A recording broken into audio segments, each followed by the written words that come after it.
Guys, how's it going? Chad back with you here on my YouTube channel.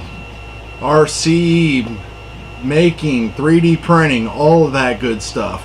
And I want to talk about my last couple weeks here about 3D printing, what I've done, and where I am going.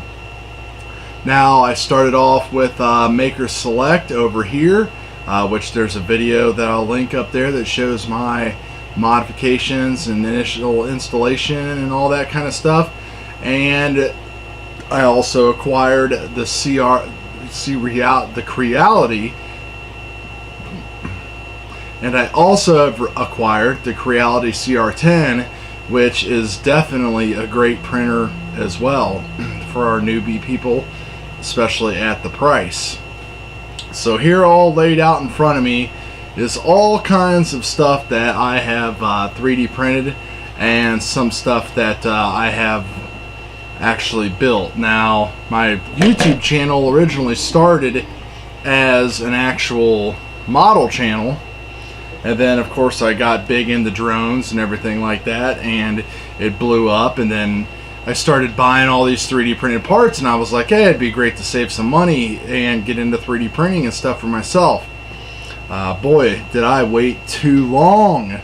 I love this thing. You know, first of all, just the endless possibilities for my drones, but then the whole model aspect.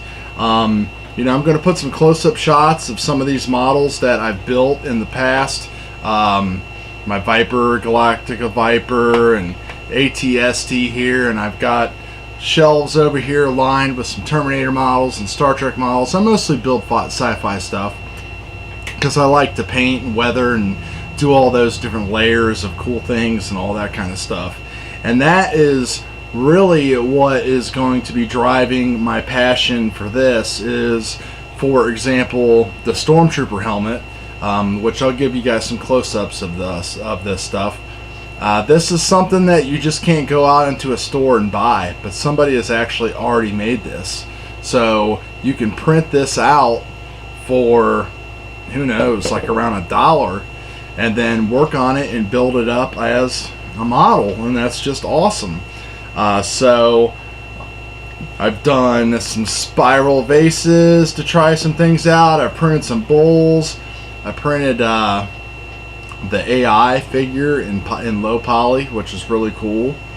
I've done a whistle. I've also had a lot of failed prints. I tried to print a larger vase, and it, you know, kind of messed up on me.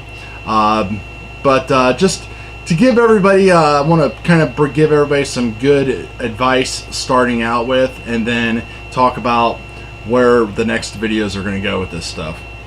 So first of all, definitely watch a lot of YouTube, and do not take your printer for granted. It needs taken care of, it needs maintained, it needs leveled, which means that you're going to probably need to print out modifications and spend some time researching and watching videos from all the various people. There's tons of content out there. I alone have put up 3 or 4 videos on the Creality CR-10, which is right there, and that's definitely the one I recommend everybody start with, just because the quality and the size that you get is remarkable. Even though I have had a few episodes with it, bed leveling is not as precise and does not seem to be holding as long as the monoprice printer over here, and that's basically just because of the way it's kind of designed. But I see some people are working through things on that. So anyway, that's where I'm going to go. So let's cut to some of the pictures of some of the models that I have printed already in just 2 weeks. Alright guys, first, just to get some street cred, I want to show you some of the models that I have actually built in the past. This, of course, is the Aerial Hunter Killer from Terminator 2, fully lit with LED lights, fiber optics, and also has, you can't see because it's not in the video, but some flashing LEDs there in the ground to look like scorch marks. Some skulls that I bought, like a pack of skulls that are painted, bent piping, a storm grate, all that kind of cool stuff. The next one here is going to be, this is a Bandai X-Wing Starfighter that I built and all painted and weathered and all that good stuff. This is a Viper from Battlestar Galactica, which I have, again, built, painted, constructed, seam lines, and all that good stuff. Here's an ATST. This is also a Bandai kit, which Bandai makes some of the best model kits that you can buy. Highly detailed. They come pre-painted. Of course, I paint all of mine and then weather, pre-shade, do all of that kind of cool stuff. Here's one of my proudest and one of my first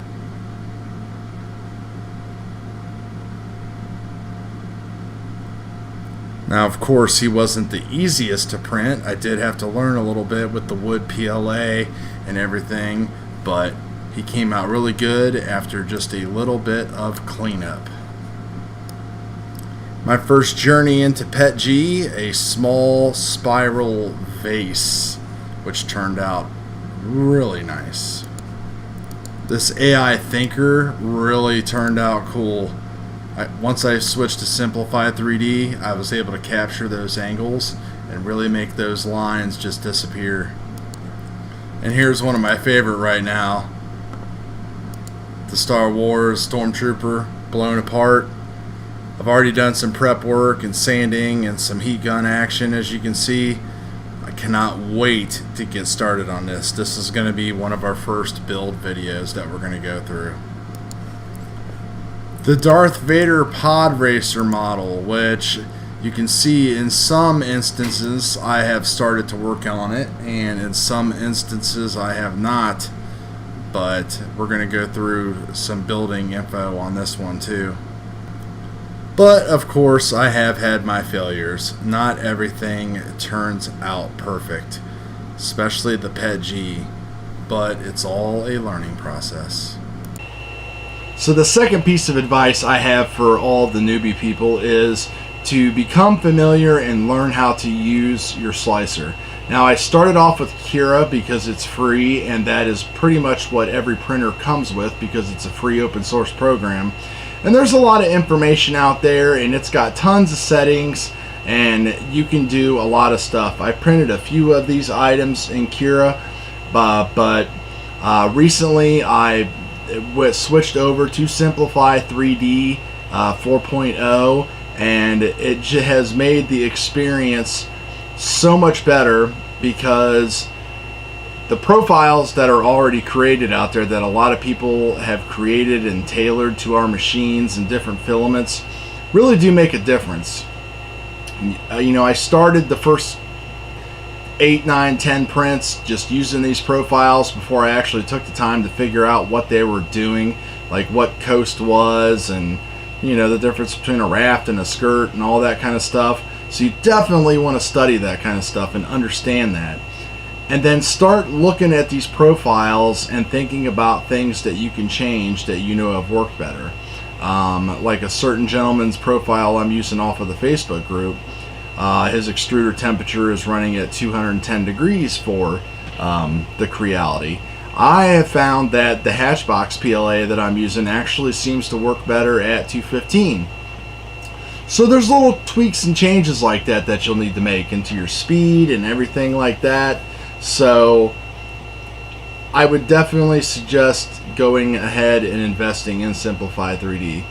The other thing about it is at the end, when you actually export it and slice it into the G-code that your printer needs to print, I've been watching a lot of videos on how people actually examine the slice in each layer and build it up and see how the printer is actually going to work, and watching the tool path and seeing where, like, my infill percentage might be able to be lowered, or where it needs to be increased, or where I might need to add supports, even though models in Thingiverse will say that you do not need supports.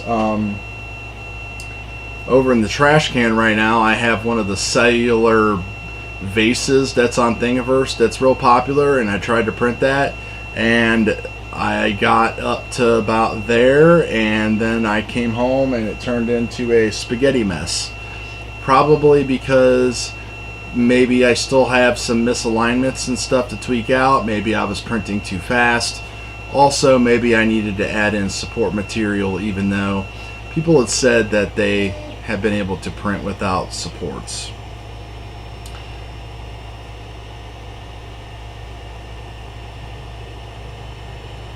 So now that you've seen all these things that I've printed out and everything, let's talk about where I want to go with the channel.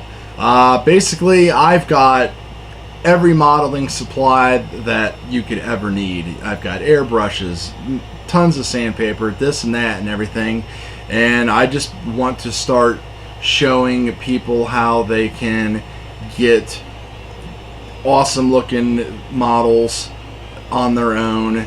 So I'm going to go through, preparation, priming, painting, airbrushing, weathering. I'm going to be doing all that stuff.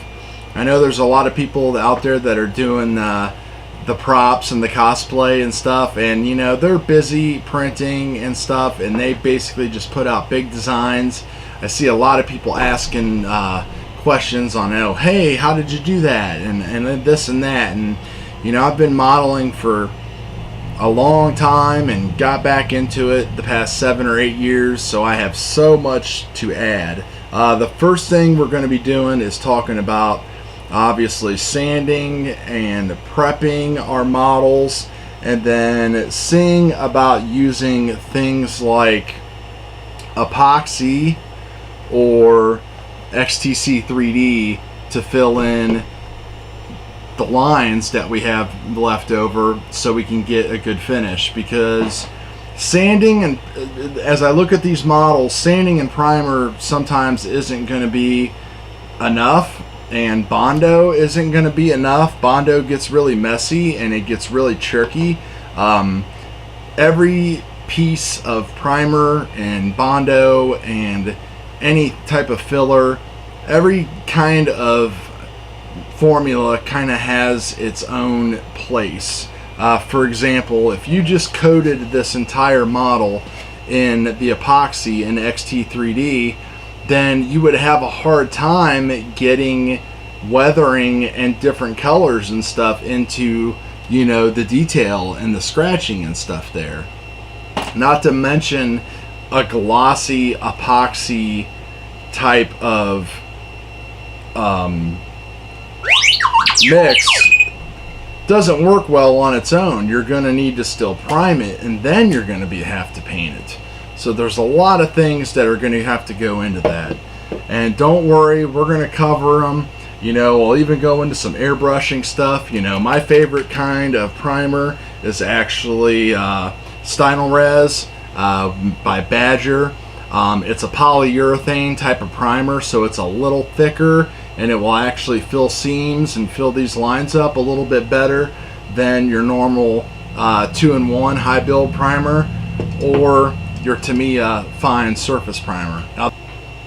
So we're going to go through with all of these products and just kind of show what would work best in what situation.